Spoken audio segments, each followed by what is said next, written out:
And welcome to Habs Unfiltered, episode 318. I'm your host, Blain Pudvey, and I'm joined now by my co-hosts, Matt Smith Good evening. and Treg Wilson. Hello. Well, it's been a while since all three of us have been on. It has, but it's a special occasion. It's Valentine's Day. Happy Valentine's I Day, guys. choose you guys.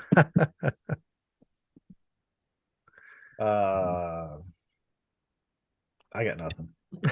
I hate Valentine's Day. It's a Hallmark holiday that means nothing. Fully invented crap holiday that's over commercialized and pointless. I give my wife everything she needs every other day. I'm not there. So that's all she needs. Everything she's asked for. That's right. I'm not there, and I could care less if she had someone else there. She has access to your paycheck. Whatever. It's all she wants. Exactly. All right, so for this episode, we're going to talk a little bit about the last three games, which are a win streak for the Canadians. We'll talk about some injury talk, some trade talk, some contracts have been signed. So why don't we start with the injuries and the addition of Arbor Jackeye to the injured list, with him being placed they haven't placed him on IR yet, but he's out indefinitely. They didn't, with an upper body injury, which is clearly his shoulder after that fight against Desharnais in the Edmonton game. So why don't we just start with you, Treg, because you haven't been on in a while. What do you say about this? I mean, there's not much you can do about it. I mean, he hurt his shoulder, pound in the face of another guy who some Edmonton guy fan on Twitter said that he ragdolled Jackeye, throwing that one punch that missed. Yeah, sure, ragdolled him all right. Sure. But yeah, I hurt his shoulder. He pointed to his shoulder as he skated off, so everyone knew right away. I think he popped his shoulder out. So if this is the first time he's done that, it's probably going to be a 3 to 4 week recovery. If he's done it multiple times, then might be sooner. It just adds to the already mound of injuries that the Habs have. But he's not a guy that's on the trade block. He's not a guy that they're looking to move or anything. So really, in the end, we just lose a good defenseman that brought that grit to the game. Although we're going to talk about tonight's game that was kind of brought by some other people tonight. So yeah, I hate to see him go. As you guys know, he's one of my favorite players on the team. So and I do have an Arbor Jackeye jersey that I got for Christmas, so I'm quite happy about that. But I'd rather him take the time off, get better, and if he has to take the rest of the season, he got to take the rest of the season. I don't think it'll be the rest of the season. He'll probably be back last month of the season, but Yeah. yeah, it's tough to lose him, but yeah, that's what it is. I'll just say the same thing Drake said. Like he's a fan favorite. He's really grown on me over the year, and it's a tough loss. Is another young player that's been turning heads for the Canadians. And it's an unfortunate injury. He didn't have to fight, but he's a guy that doesn't turn them down. It was kind of a nothing play, and it really didn't have anything to do with him. And then all of a sudden, they're dropping the gloves in the corner, and the camera's still on Evander Kane and Josh Anderson hacking in front of the net. So, as I said, it was he's thrown a hell of a lot more bombs than this season. He's thrown a lot bigger hits. It's a freak thing. Hopefully he'll heal up. If he needs to take off a little bit extra time to heal up to make sure that it's going to be healed properly, you do that. At this point in the season, it's not like the Canadians are going to make the playoffs. So, well, Shocking. right? Way to go out on a limb there, Matt. But I want him to heal up, right? That's the most important thing. And speaking of healing up, we're seeing other guys starting to take the next step in their healing process. Goalie's back on the ice, long ways away, but the fact that he's out there skating is a positive sign. So's It is. Monahan And Edmondson, yeah. Yeah.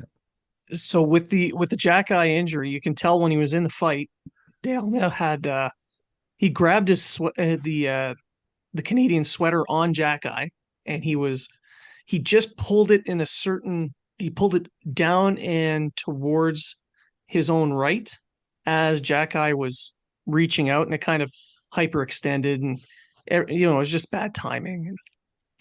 Stuff like that'll happen sometimes.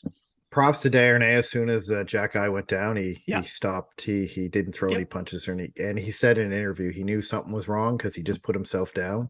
As soon as I noticed he was putting himself down on the ice, I knew something was up. So he says he didn't want to see anybody get hurt, which is a funny comment to be made from a guy who was just throwing a fist in the other guy's face.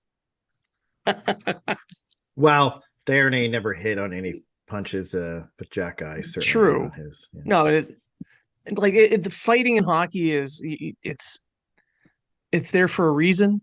Nobody wants to hurt the other guy, like injury wise. Maybe just like bruises and shit, but that's about it. I just found it kind of funny.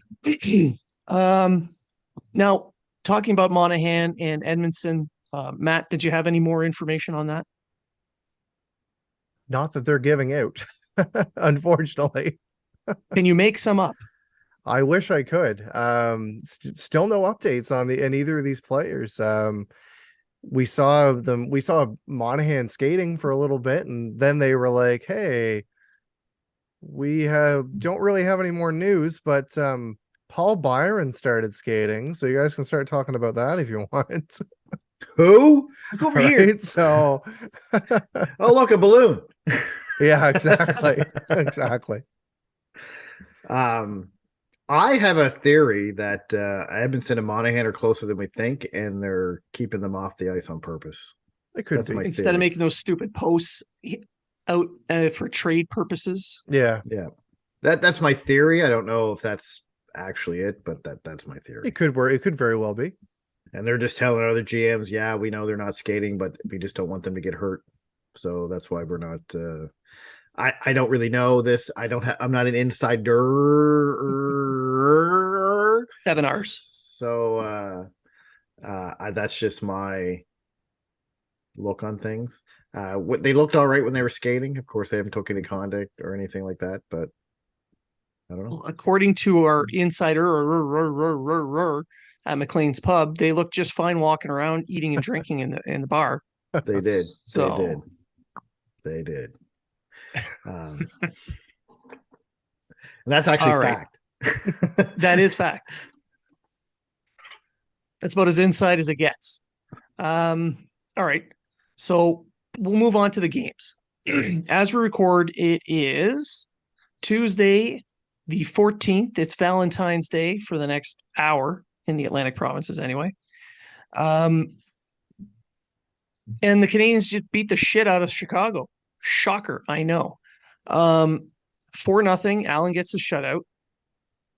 And I have to say that despite the 4 goals, 3/4 of that game was pretty fucking boring. That was a terrible game. It was. It was a pretty boring game to watch. Like until the third period. I like how both teams kind of amped up the physicality a little bit. There was a little bit there to watch when certain guys were on the ice, but for the most part, though, quite the sleeper of a game. I mean, there was like 18 total shots through the first 2 periods or something like that, or yeah, it was terrible. And the boredom of the first half of the game isn't because of the Canadians. It is Chicago intentionally just grinding games down to almost a nearly unwatchable level. I don't know how people in Chicago sit through the games. I know Chicago is trying to rebuild, and they're tanking this year on purpose, trying to get Bedard. I get it.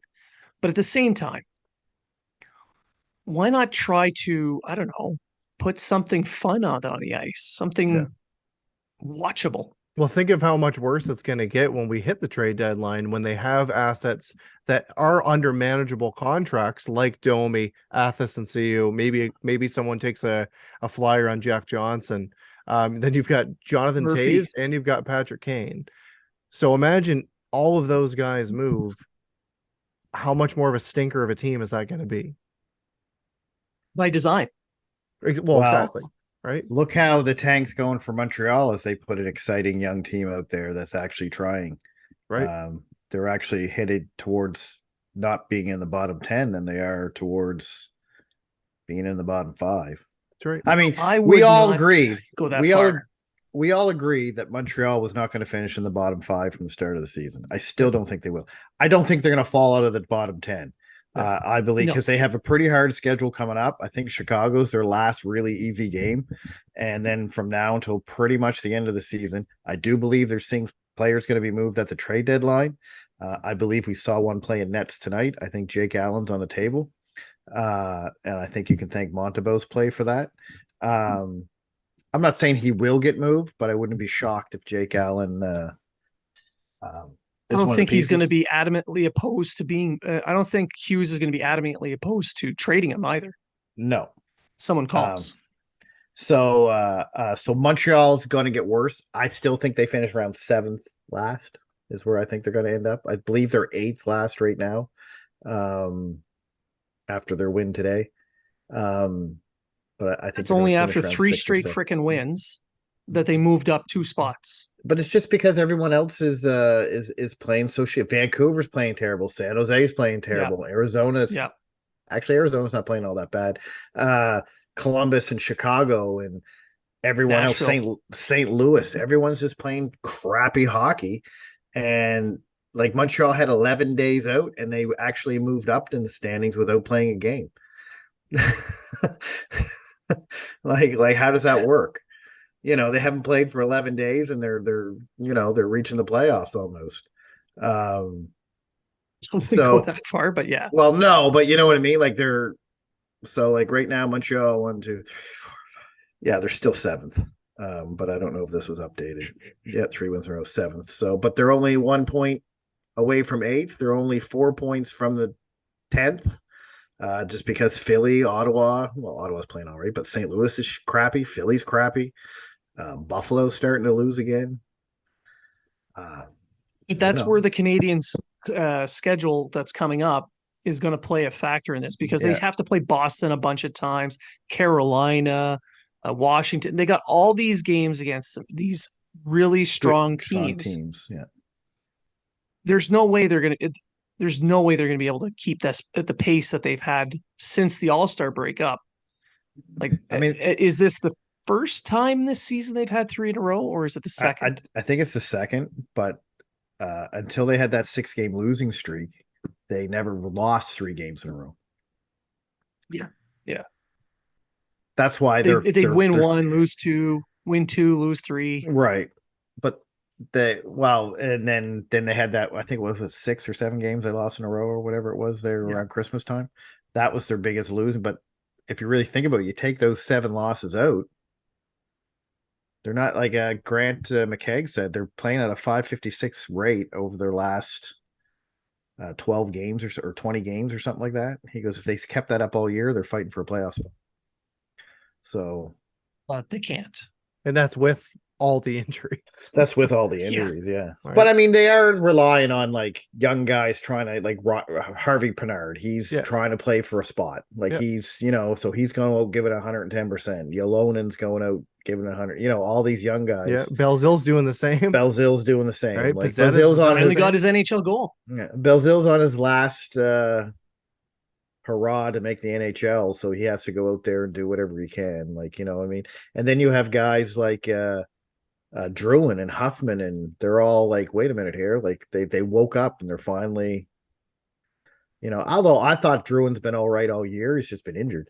So, he's still on pace for 40 points, so just not a goal. Druin has 17 assists in what? 31 games, something like that. 30 games. Yeah.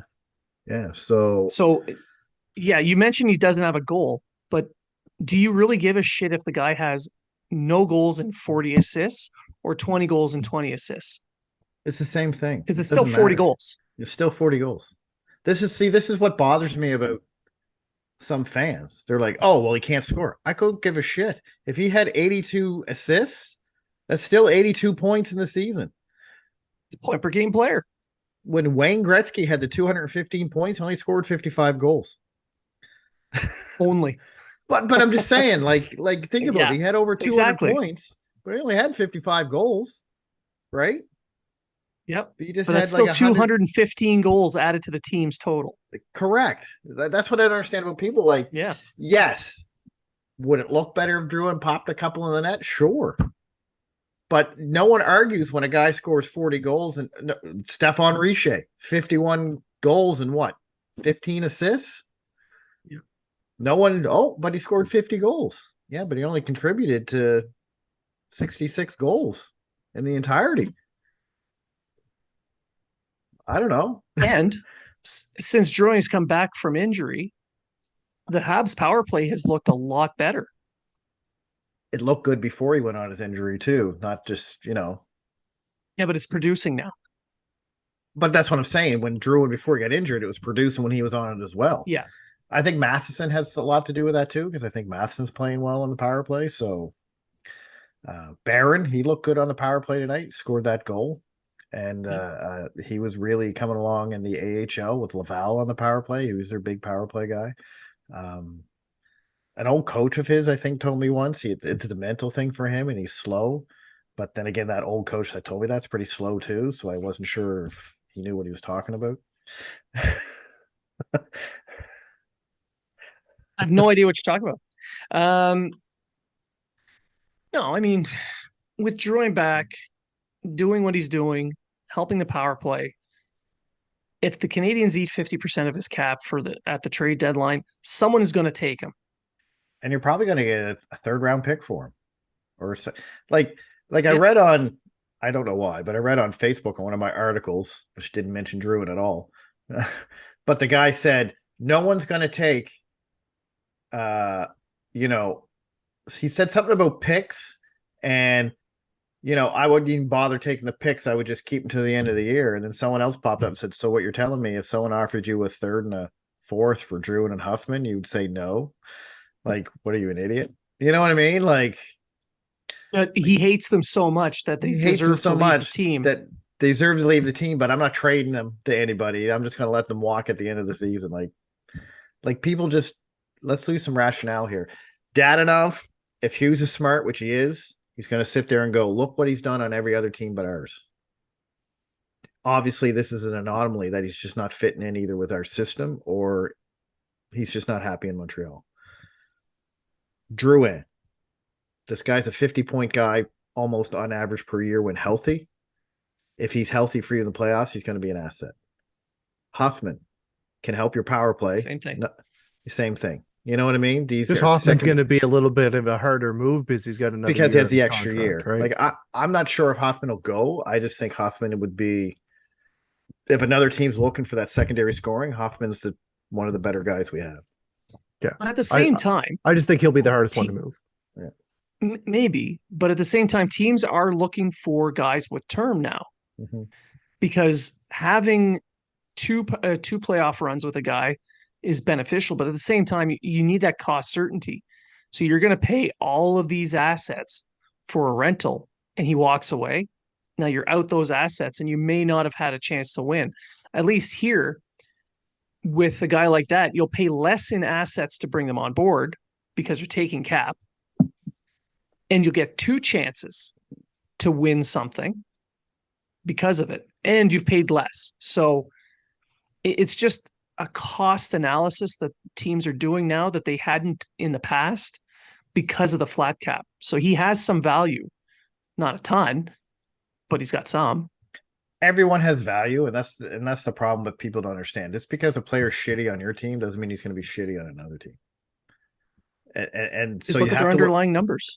You have to look at the past. You have to look at their overall average, and then you have to go, all right. I mean, Huffman had 17 goals last year? And Huffman's a 20 to 30 goal scorer. I don't think he scored 30, but he's in that 20 to 30 range. And in Montreal, he had 17. He had injury issues in Montreal too.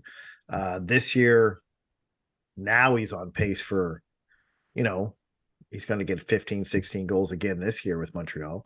But Montreal's a crappy team. Nobody's scoring on Montreal. You know what I'm saying? Like Dadonov.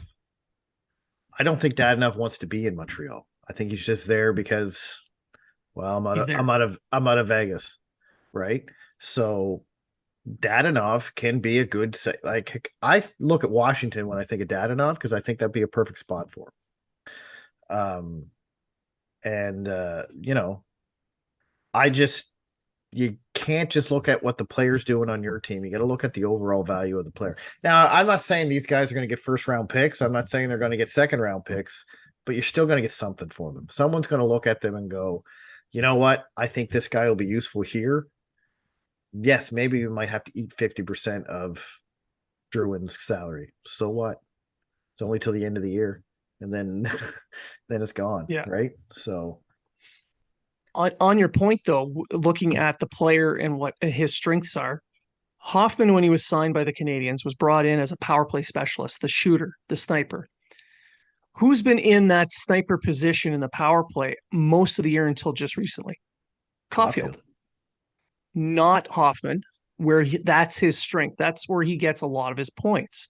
He pads his stats with power play time. And teams look for that. So every year prior to joining the Canadiens, he's been a power play specialist. He gets to the Canadiens, and the one spot that he's really good at in the power play, they don't put him in that until now. And suddenly he's producing.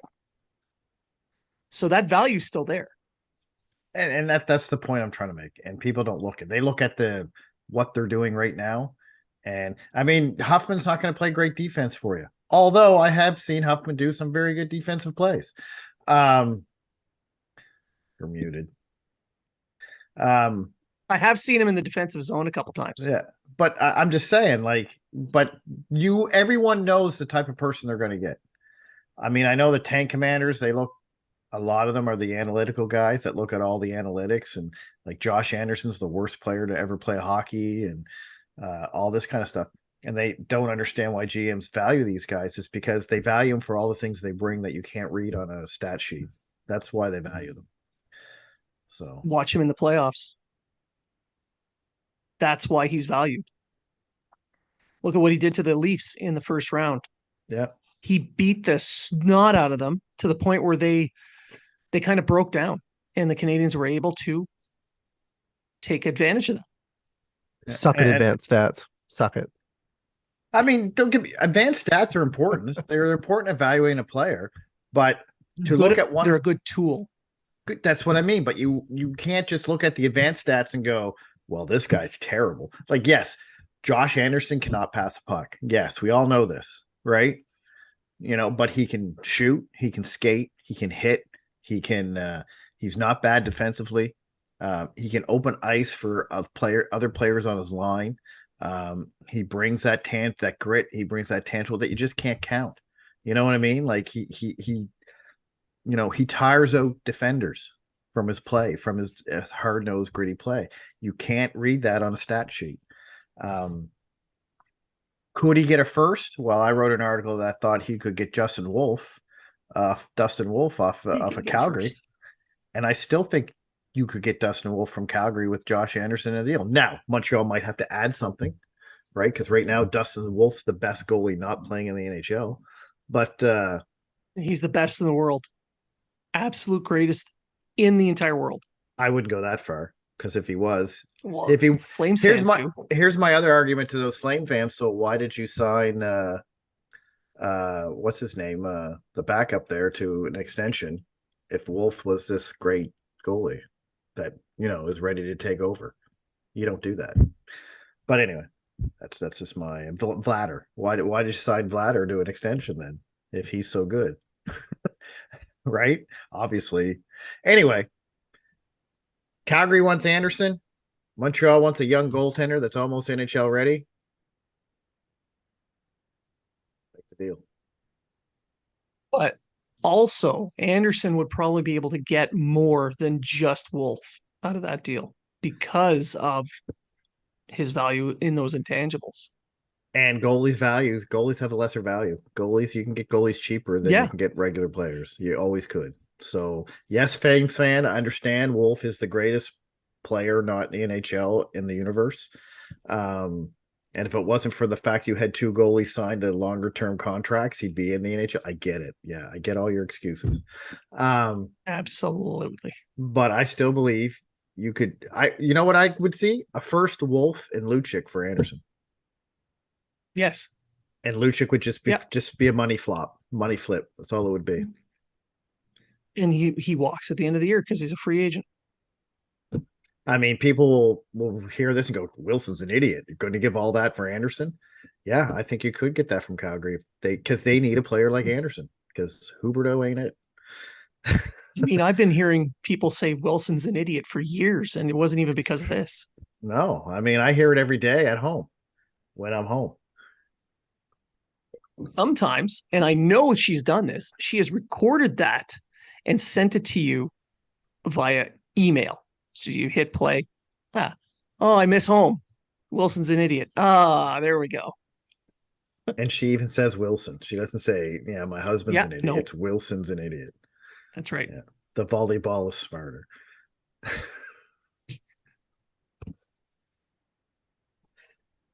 She wants you on that desert island. She needs you on that desert island. I want to be on that desert island. Trust me. It's a beach holiday. Yeah. We're here to rescue. I'm good. I sailed here on purpose. Yeah, I learned how to fish. I'm good. I can do the spear thing pretty good now. Look, fire. All right. Talked a little bit about the trade values there. Now, just before the game against the Blackhawks, the Canadians were talking. The Canadians press was talking to Patrick Kane about Kirby Dach, oddly enough, and this is what he had to say. I'm going to bring it up. Here we go. So, Dach is clearly he's on a career year now. We've been watching his explosion through the season, and he's really turning into that big physical centerman that the Canadians have been looking for and what he was expected of him. Now, he's not a top line player yet or anything, but he's looking way better. 12 points in the last 16 games, 17 games. So when asked, Kane said he's not surprised by Dach's explosion. He said, and this is, I'm quoting Kane, quote, what is he, 21, 22? It takes time sometimes. And he was probably rushed into the league. Playing fourth line minutes, getting sat out games. It's probably not the best thing for your development. Unquote. And he's right. You've got a 20-year-old on your roster. He's your next one. You don't do that. Like all the arguments that people have had about Slafkovsky's development through the season, do that for 3 years, and that's what Dach went through. There's a bit of a difference though, because Slafkovsky was, well, no, maybe not. No, really was big a difference, really. They both came in at 18. I guess you have to see where Slafkovsky goes next year. And that's the thing. It's one thing to have a slow burn on the development path in your first season, trying to give them, little bits here and there. But to do it over 3 years and just never change that approach, never give more, don't build on anything, and just leave them idling in that lower tier. And that's where Dach was the entire time in Chicago. I'm sure that Slafkovsky next season is going to be given a larger role to see what he can take on.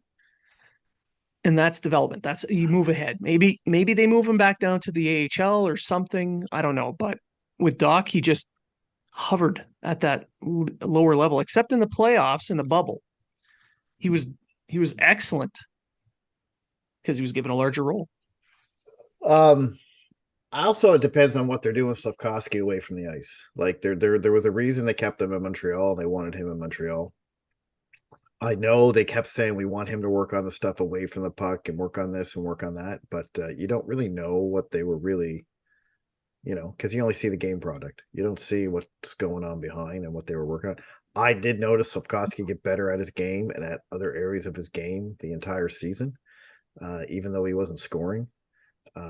However, you have two wingers that are going to be three wingers. Well, one hasn't played this year, but two wingers that are going to be completely gone next year. So there's two people he's not fighting for a spot. Whether he gets a second line I don't see why he couldn't, especially if they're going to keep Doc permanently at center. Why not? Next year they're not competing next year to win for the playoffs. I don't think either. So, why not? Yeah. Well, we've seen with Doc, they kind of had to put him up on the top line as out of necessity because with the injuries that they've had, but he kind of found his game a little bit more, given that responsibility, playing on the big line with Caulfield and Suzuki. And now that he's on the second line and he's playing the role that he was really brought in for to play center, he's bumped up the value or bumped up the game of the guys that he's playing with. Look at Huffman. Yeah. Since Doc went to center and Huffman was his winger, you could probably look at that and go, this is another reason why Huffman's game is right gone up so well, because so Doc is doing everything right but face-offs. So I do like what you're talking about, slotting him in with Doc next season, or at least trying it out in the preseason. We saw kind of a small sample size of him playing with a better center when they played him with Monahan, and it was starting to develop a little bit of a chemistry.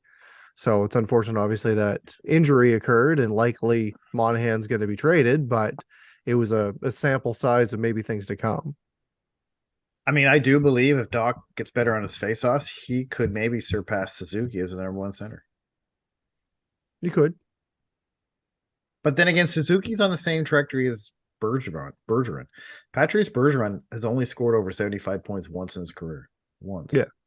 But he's right? a sure 100% Hall of Famer Correct. That can just do everything on the ice. And Suzuki's tracking on that.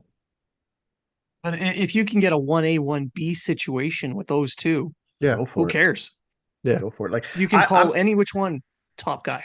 Yeah, I'm not sitting here going, hey, this guy's Nick's better than, or Doc's better than Nick, or vice versa. I really don't care who's better than who, as long as, because the middle wins hockey games. You win the middle, you win the hockey game. So if we have two guys that you're arguing should be the number one center, I'm good with that. Have your argument. I don't care which one line they play on. You know what I mean? Keep Suzuki with Caulfield because it's working. That's all I care. Whatever, but if you can find another piece that's going to play with Doc long term and have that relationship that Suzuki has with Caulfield, that's a huge win. Why not? And it could be Slafkovsky. And Slafkovsky's that guy, or whoever they draft this year. Because I honestly believe if they're drafted not in the bottom five, they're not really getting a center. They're going to get a center / probably going to end up playing in the wing. Right. And I'm fine with that. I'm totally fine with that because anyone in that top 10 is going to be an NHL star. And I'm good with that. I know the tank people think if we don't get Bedard, we're never going to win a cup for the next 50 years. I do agree that if we don't get not a generational talent, but if we don't get, I do agree that Suzuki, if we need someone better than Suzuki and Caulfield, we need a franchise player. But I think I'm still out on Caulfield not being a franchise player. I mean, him healthy, he could have scored 50 goals this year. Yeah. He was on pace for 48. Well, you need a sniper. You need a scoring winger to go with your top six centers. So I think he fills that bill. But the Canadians still do need a little bit of a star power as well. They need an elite player. They need an elite player, like someone who you know is going to get you 90 to 100 points. Yeah. And they might be able to get that in this draft, but likely someone just a shade under that. That's what I say. I think you're going to get someone slightly better than Nick and Cole, but not miles ahead of. You know what I mean? That's what I believe. Yeah. And they still need a top defenseman. I mean, Gooley has that potential to play on a top pair, play in any situation, but he's more of a complementary number two versus a true number one. And that's the issue with Montreal right now is they have a lot of top four defensemen, but no one's really a number one defenseman. Yes. You know what I mean? They have star players, but no one's really a superstar player.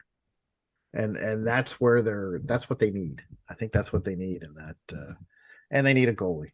I don't think Monty's going to be the future. I really don't. No, God, no, he's definitely not. Although I think, hey, props to him for having a night and day season from last year. I'll tell you that because I didn't think he was an AHL goalie last year, but this year he certainly. I would trade Allen and be comfortable with him in that. Yeah, I can see that. Yeah, well, for now anyway. Yeah, but I don't see him there long term. I don't see him as the number one goalie long term. That's going to be Dustin Wolf when they make that trade with Calgary. Or Devin Levi. I don't think Buffalo's going to trade Devin Levi. Or Eric Petrillo.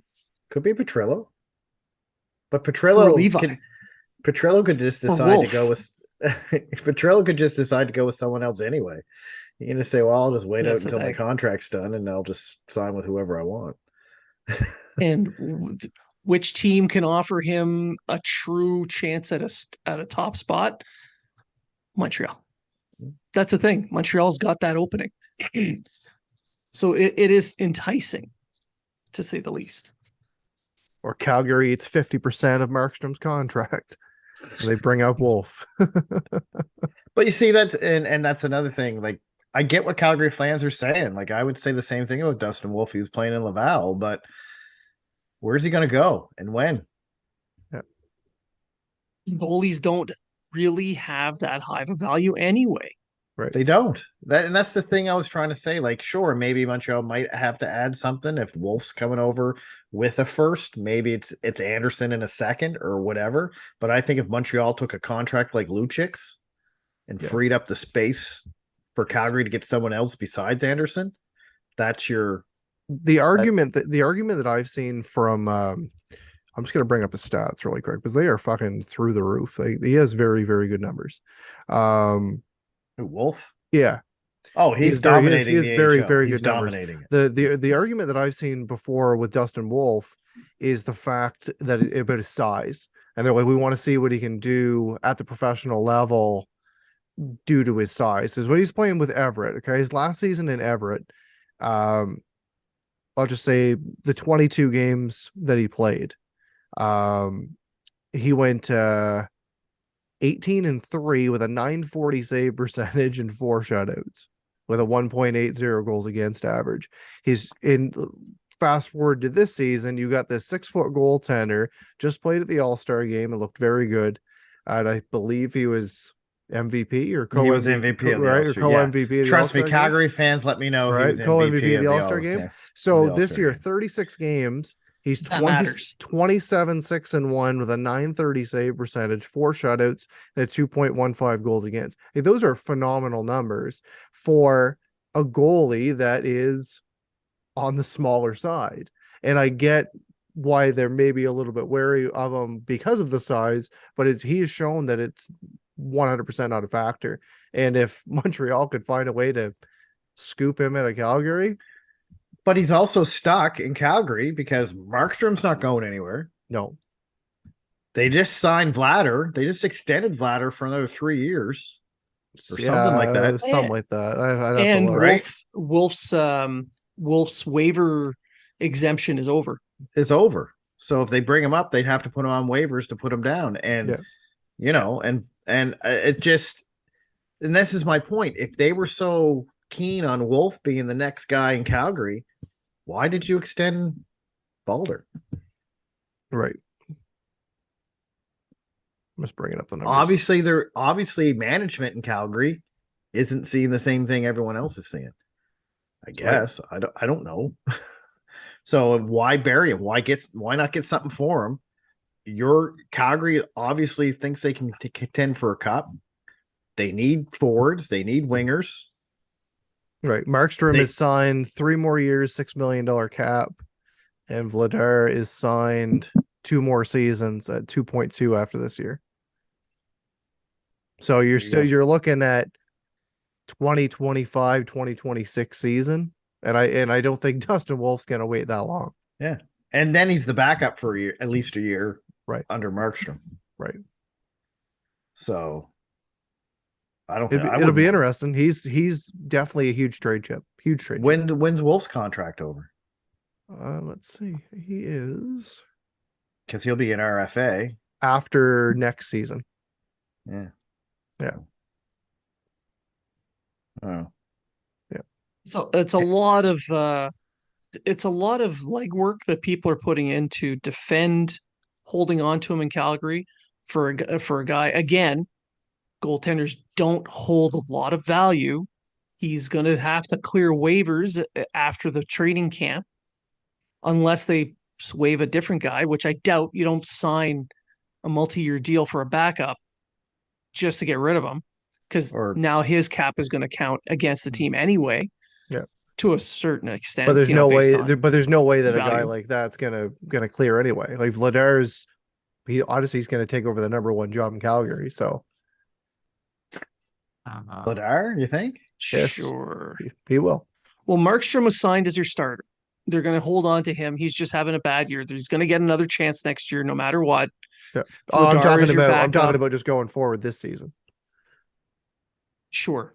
Yeah. But I'm looking into next season. Markstrom's going to be your starter. He's going to get his chance. Vladar is there as an NHL prepared backup who could fill in every now and then.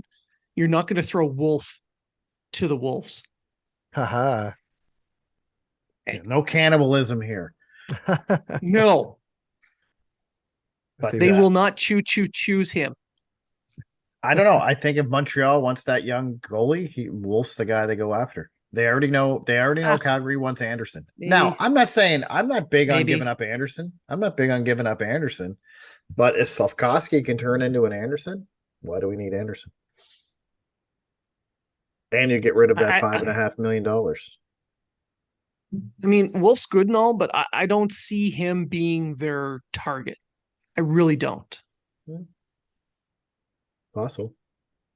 I see them preying on the Buffalo Sabres, who have several really good goaltending prospects, and they're going to just wait in the weeds because they know one of them is going to have to be signed, or one of them is going to be given that inside track, and the other one's going to be pissed off, and they'll be able to pick up that piece. Yeah, but Buffalo doesn't have way any cheaper. None of them have played professional hockey. It's all college hockey. Well, they've got Ukko-Pekka Luukkonen, blah blah blah blah. Ukko-Pekka Luukkonen. Ukko-Pekka Luukkonen.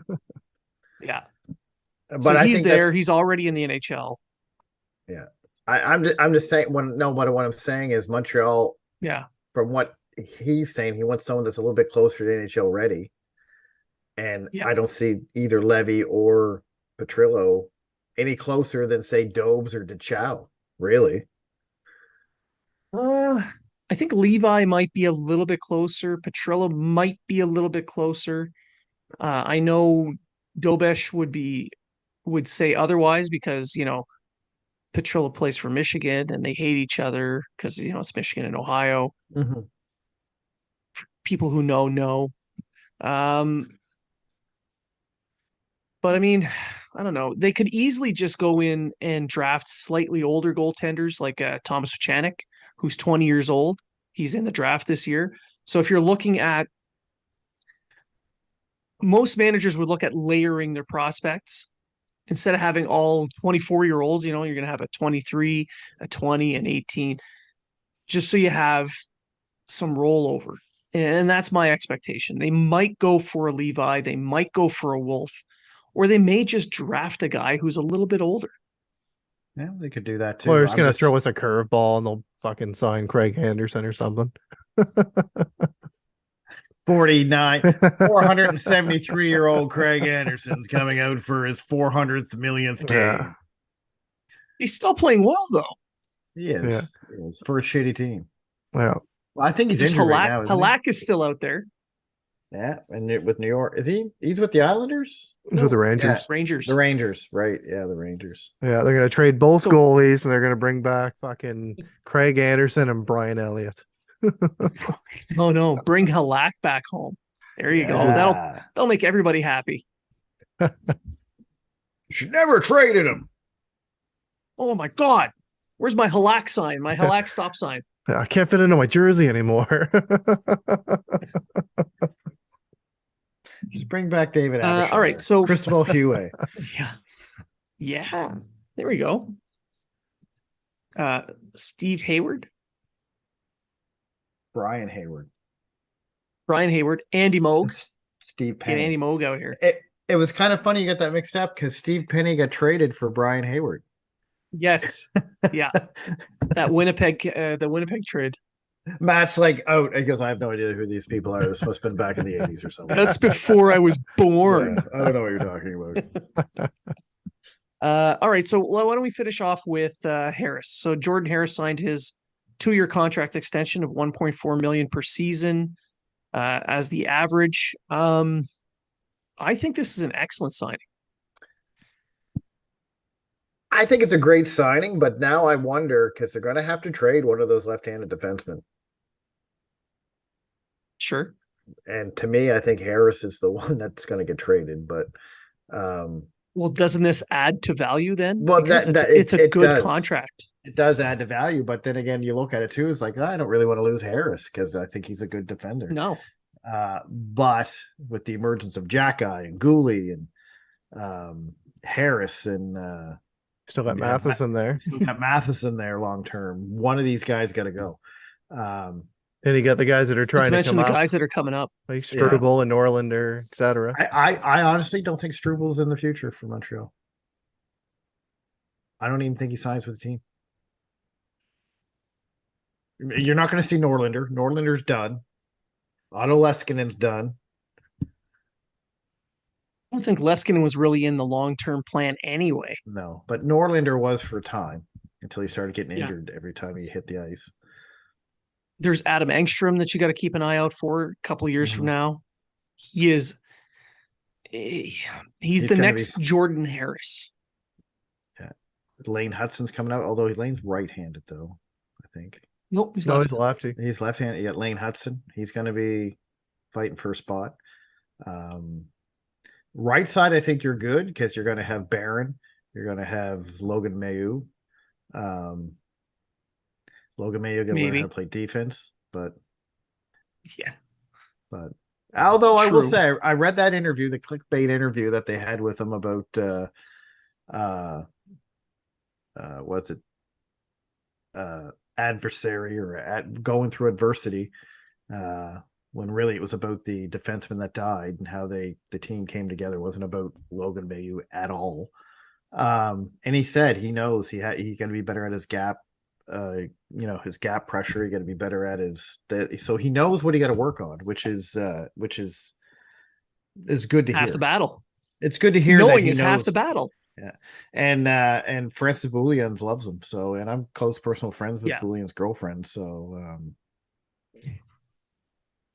ex-girlfriend probably by now. I don't know. It's been about 5 years. If he's a Leonardo DiCaprio type guy, she's gone already.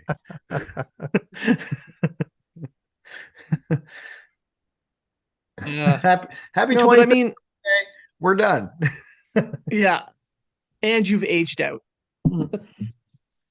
But with Harris, that 1.4 for a guy who plays the style he plays, you never have to worry about him defensively. You never have to worry about him making a mistake on a breakout pass. He has good controlled zone exits. He's good on transition. He'll net you a few points here and there. That's a quality contract. And if you decide to keep him, great. If not, that adds value. And there's going to be a ton of decisions to be made here this summer about who to keep, who to let go. And they got to find some help on the right side because Mayu and Barron, pretty much it for the right-handed defenseman in the system. Well, they're still going to have Savard if they don't trade him, but it's Savard's last year. I'm looking at the team 2 to 3 years from now. No, I get that. And He's I not there. agree. I Yeah. agree. He won't be there. Yeah. He may not be there after this year. We don't know.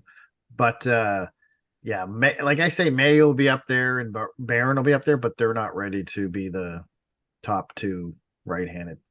I mean, you never know. And even, yeah, never know. But even if they do top out their full potential, neither one's a number one. Well, no, we don't have a number one defenseman. No. Mathis is not a number one either, although he's going to be branded as one because that's all we have. Like Petrie was. Correct. Yeah. But we don't have a number one defenseman. We don't have that superstar player, and we don't have a number one goalie. So there's still a lot of pieces. So to the put rebuild together. is going well. The rebuild's going well-ish, but there's still pieces to be put together. And it's not like they don't have some good pieces to use to get those. I mean, they could trade players off. They've got 11 picks in this draft, including 2 in the first round in a very deep draft. They have 2 first-round picks in 2024. So Hughes has the tools. And I still think he's going to get his first round pick for this draft. He's going to do something. He's going to get 3. He's going to get 3 more. Well, you heard it here first on the Insider. Druin, Monahan, Edmonston, Huffman will probably get you a first. Anderson, there's 5 right there. Damn, that's 5 8 first round first picks for Anderson alone. That's 8 You first get round 5 picks. first for Anderson. Can you imagine having 8 first round picks and then picking them all? Yeah, but then with our luck, it'll be like when Boston made their 3 in a row. Yeah, it was Yeah. all shitty. Well, Louis DeBrusk was one of those. He Jake had DeBrusk. something. Jake DeBrusk. Jake DeBrusk, yeah, he had something. He Yeah. plays like Louis DeBrusk. Yeah. Shitty. But he's not a Barzell, Shabbat, or Kyle Connor. No. Yeah. Before we cut out, though, we're on the topic of trades and picks. Would you rather take a second, or would you rather trade like a third or something for Kravtsov? Because he's asked for a trade out of New York. He was drafted by Gorton.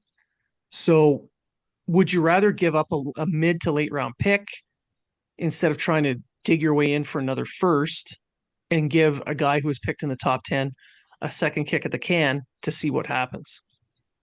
I would. I'd trade a third for Kratz. I think it's third and a prospect is what they're asking for.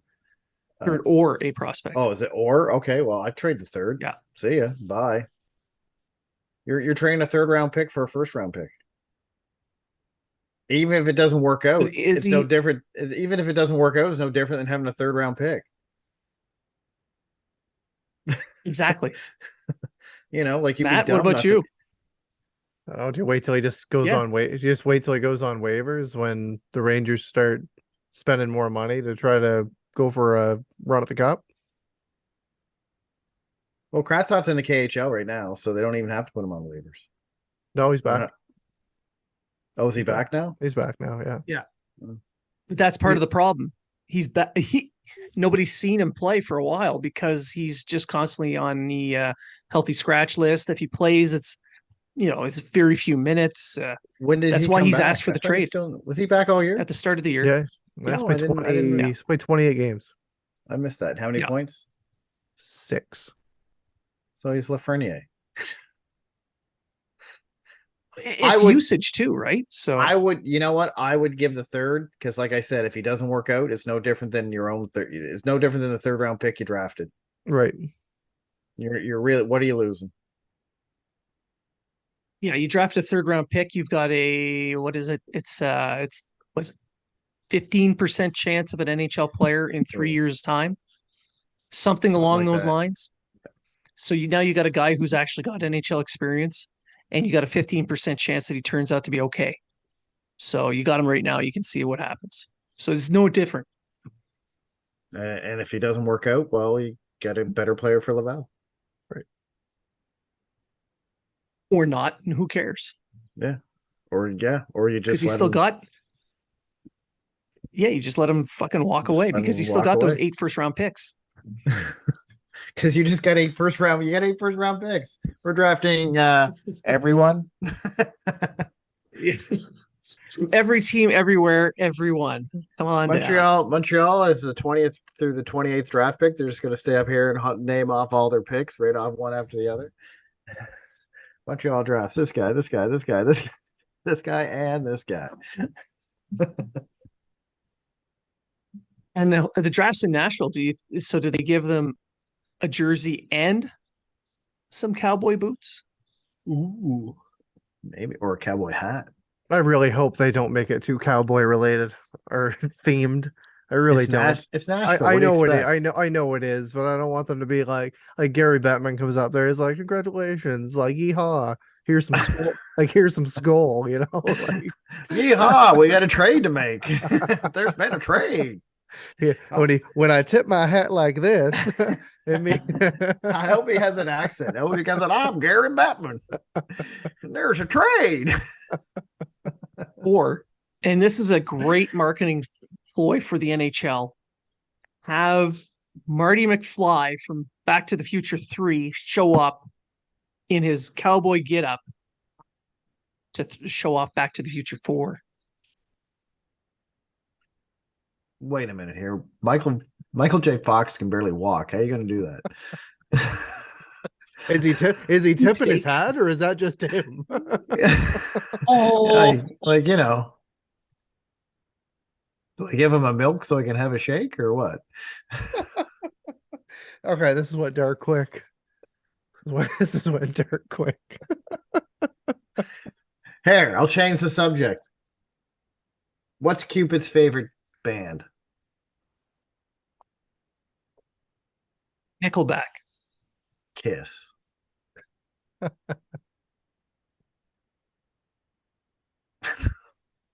Thank you.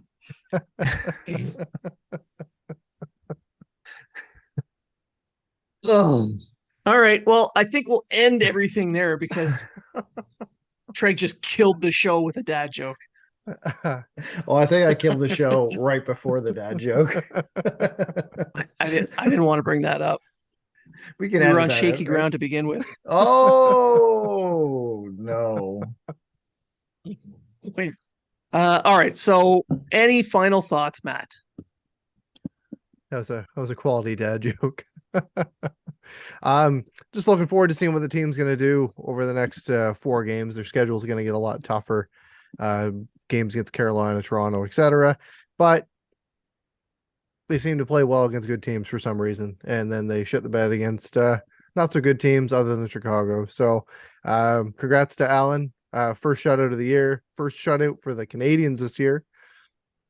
And let's hope some of these players can get healthy and get some draft picks back, or prospects, or Dustin Wolf.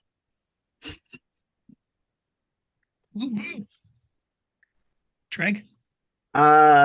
That was pretty much the same as Matt's saying. Like, I know everyone's itching to see a move and see whatever. I'd like to see Monahan and Edmondson maybe get a game or two in before the trade deadline, just to see what happens. I think Monahan's your best bet of getting a first round pick, and Edmondson. I think they're if you're not traded Anderson, they're your two best bets to get a first round pick. So hopefully they get some games in, and we'll see what happens.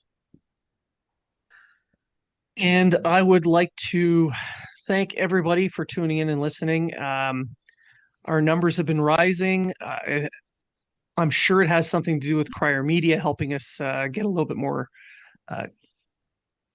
distribution, but that just means more people listening, more people checking in, more people who are going to email us to tell us to stop making dad jokes, because they have been emailing us on that. And I'm acknowledging the fact that we've heard your pleas, but it's not going to happen. Sorry. My New Balance shoes don't have grass stains on them yet, so we're going to keep going. All right, I got one more. Oh, God. What's black and at the top of the stairs in a fire?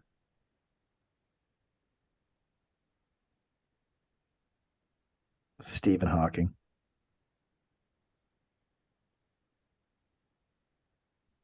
Terrible. Terrible. We're all going to hell. Look at him.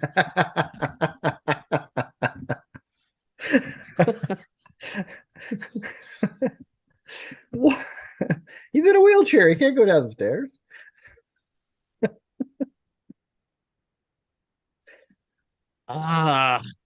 Yeah. So All right. anyhow, I would I'm like done. to. So, That's so it. we were just talking about our ratings, right? And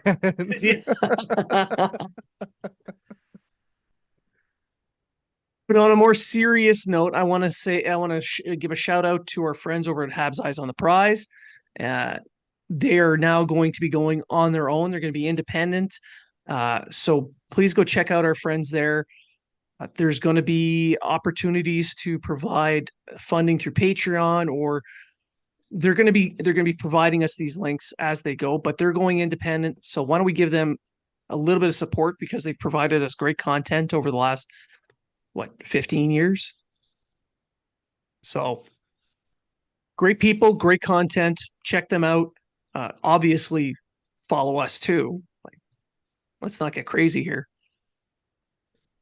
It's about us, mostly Treg, but we're in there too. There's an Oompa Loompa joke in there somewhere. This fall. Anyhow, I want 3 Oompa Loompas. 3. So I want to thank everyone for listening. And remember, if you're talking